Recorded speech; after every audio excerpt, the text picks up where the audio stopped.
সচল বিদ্যুৎ লাইনে হাত দিলেই মৃত্যু, এটা সবারই জানা। প্রতিদিন দেশের কোথাও না কোথাও পাওয়া যায় বিদ্যুৎ স্পৃষ্ট হয়ে মৃত্যুর খবর। কিন্তু হবিগঞ্জের বানিয়াচংয়ে আছেন এক বিস্ময়কর মানুষ, যিনি প্রচলিত এ ধারণাকে চ্যালেঞ্জ জানিয়েছেন।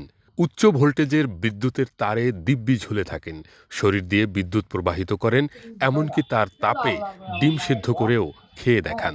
তবুও তার কিছুই হয় না।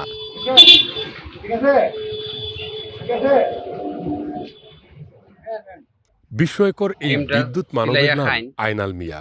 বয়স ৬০ বছর। বিশ্বের বৃহত্তম গ্রাম বানিয়াচংয়ের বড়বাজার এলাকার স্থায়ী বাসিন্দা তিনি। পেশায় একজন ইলেকট্রিক মেকানিক ও বিসমিল্লাহ এন্টারপ্রাইজের প্রতিষ্ঠাতা।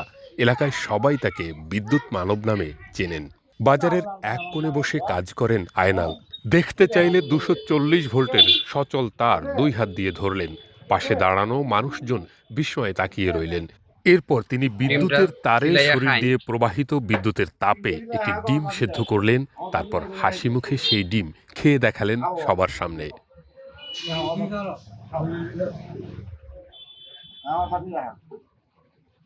প্রায় ২৭ বছর ধরে কুমিল্লায় বৈদ্যুতিক কাজ করেন আয়নাল মিয়া।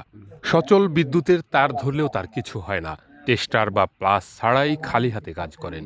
২২০ কিংবা ৪৪০ ভোল্টের লাইন ধরলেও শখ খান না তিনি। কারেন্টের ওই কাজ করতে কুমিল্লায় দেখলাম আর কি, এক লাইনে যখন ধরলাম কাজ করতে গিয়ে দেখা যাক ধরে না, তখন আবার ২ লাইনে ধরছি, দেখি ধরে না। তখন সচরাচর সব জায়গায় কাজ করতে পারি, যে এটা আমার কৌতূহল বাড়ছে, যে দেখি আমার আবার চেষ্টা করলাম, দেখি না ধরে না। ওখান যে কোনো জায়গায় কাজ করতে গেলে আমার টেস্টার লাগে না, এটা আল্লাহর দয়া, আমার মার দয়া। আমার এখন কারেন্টটা ধরে না, আমি টেস্টার লাগে না কাজ করতে, আমি এমনি চেক করতে পারি, নিজের হাতে চেক করতে পারি কারেন্ট আছে কি নাই। দীর্ঘ বছর ধরে মানুষের বিদ্যুৎ সংক্রান্ত কাজ করে আসছেন। বিনিময়ে কখনো নির্দিষ্ট টাকা দাবি করেন না, যে যা দেন তাই নেন। আর এই কাজ করেই ৬ ছেলে মেয়েকে বড় করেছেন আয়নাল। জি, আমার ছেলে মেয়ে হইলো ৬ জন। আর মনে করেন এক ছেলে আছে বাহিরে, আর এক ছেলে আছে দেশও, আর ২ মেয়ে বিয়া দিছি, আর ২ মেয়ে বিয়ার বাকি আছে।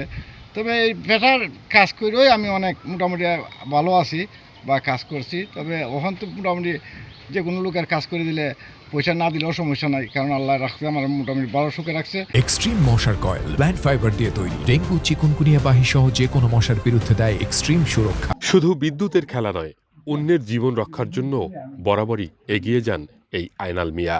মতিউর ভাই কেন কাপড়ের দোকান আছে তার বাজারও, হ্যাঁ, এসব আগুন লাগিয়ে গেছি, আগুন লাগতে পারে আমার রাত মতিউর হইয়ে খবর দেওয়া হয়েছে, কারেন্টের মাঝে বিরাট সমস্যা একটা ছেলে, হ্যাঁ, তারপরে দাঁড়িয়ে আমি তাদের দই রেটে নেচিয়ে বেরিয়ে যখন দিচ্ছি, তখন দেখা আল্লাহ বাঁচাইছে, অনেক লোক এইভাবে উদ্ধার করছি। এটা আমার রেকর্ড আছে, এটা আল্লাহ করে, আমার মার তো আমার কারেন্টে করে না। এলাকার মানুষের কাছে আয়নাল মিয়ার পরিচিতি বিদ্যুৎ মানব হিসেবে। কেউ কেউ তার এই কর্মযজ্ঞকে গায়েবী ঘটনাও বলে থাকেন। তবে তিনি বিপদে আপদে সবাইকে সাহায্য করেন। বিদ্যুৎ স্পৃষ্টের খবর পেলেই ছুটে যান মানুষের জীবন বাঁচাতে। একটা ছোটখাটো যদি বাতির লাইনার হয়, টেস্টার ছাড়া কাজ করতে পারে না, প্লাস ছাড়া কাজ করতে পারে না। কিন্তু আয়নাল ভাই এমন একটা মানুষ যে টেস্টার প্লাস ছাড়াই উনি মেন লাইনে হাত দিয়ে ধরেন। এটা কিভাবে কি আসলেই জানি না, মনে হয় আল্লাহর অলৌকিক কোনো শক্তি। আয়নাল মিয়ার শখ না খাওয়ার বিষয়ে প্রকৌশলগত কোনো ব্যাখ্যা নেই। তবে অন্যদের এমন প্রাণঘাতী দুঃসাহস না করার ক্ষেত্রে সতর্ক করেছেন বিদ্যুৎ বিভাগের কর্মকর্তা। ২৪০ ভোল্টে হাত দিলে দুর্ঘটনা ঘটে না কেন? আসলে এটা কোনো প্রকৌশলগত কোনো ব্যাখ্যা নাই, আর কেন ঘটে না এটা আমার জানাও নেই। আর এই বিষয়ে আমার মনে হয় গ্রাহক যারা আছেন তাদের সচেতন থাকা দরকার, কারণ যে কোনো সময় দুর্ঘটনা ঘটতে পারে এবং বৈদ্যুতিক লাইন থেকে যত সম্ভব নিরাপদ দূরত্ব থাকে সবসময় ভালো হয়। বিজ্ঞান অনুযায়ী এমন করলে হৃদযন্ত্র বন্ধ হয়ে যাওয়ার কথা, পায়ে জুতা থাকলেও দুর্ঘটনা হওয়ার কথা। এর পেছনে চিকিৎসা বিজ্ঞানের ব্যাখ্যা থাকতে পারে।